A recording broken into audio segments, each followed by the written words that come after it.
નમસ્કાર. મારા બધા જ કૃષ્ણ ભક્તોને જય શ્રી કૃષ્ણ. આજે મારે કૃષ્ણ વિશે વાત કરવી છે.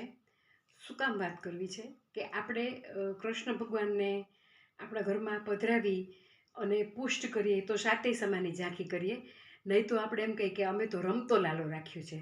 એટલે આપણે એ સાતેય સમાની ઝાંખી અને એમાં આવતા બધા જ શૃંગાર અને એમાં આવતા બધા જ પ્રકારના એને જે પણ કાંઈ આપણે રમકડાથી રમાડવાના હોય, એને સ્નાન કરાવવાનું હોય, એ બધા પૂરતું જ આપણે જાણીએ છીએ. પણ કૃષ્ણ એ આપણને કર્મ, કૃષ્ણ એ આપણને સત્ય, કૃષ્ણ એ આપણને સમય સૂચકતા, કૃષ્ણ એ આપણને એટલું બધું શીખડાવ્યું છે ને કે આપણે જો ભગવદ્ ગીતા ને વાંચીએ અને આપણે મહાભારતને વાંચીએ ને તો આપણને એક એક પાને કૃષ્ણ પાસેથી એટલી બધી વાત શીખવા મળે.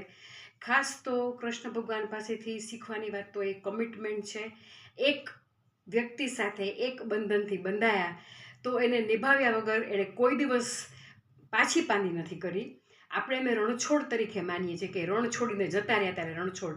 હકીકતમાં એવું નહોતું.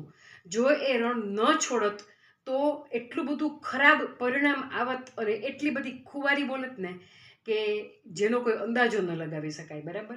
કમિટમેન્ટ તો કેવું કમિટમેન્ટ!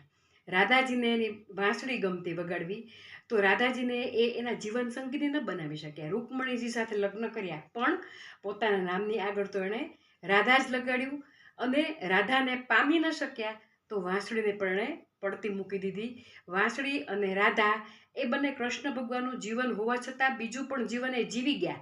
એમાં ને એમાં રહીને નહીં, આગળ વધીને કમિટમેન્ટને સાથે રાખીને કમિટમેન્ટ પૂરું કરીને. બરાબર.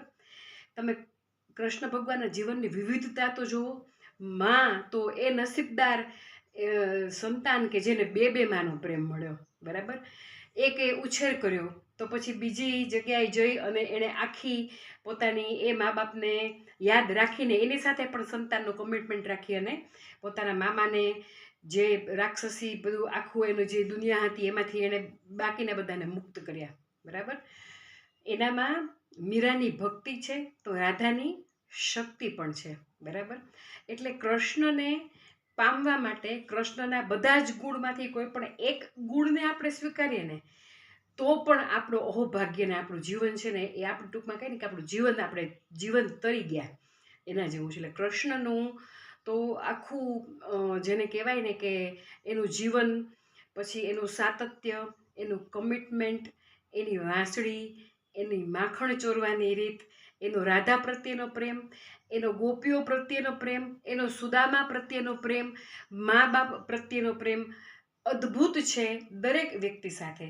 આપણે તો એ કૃષ્ણને માત્ર બંને હાથ જોડી કૃષ્ણમ સદા સહાયતે અને કૃષ્ણમ વદે જગદગુરુ એ જ કહી શકીએ. એ જ પ્રાર્થના સાથે સૌને જય શ્રી કૃષ્ણ.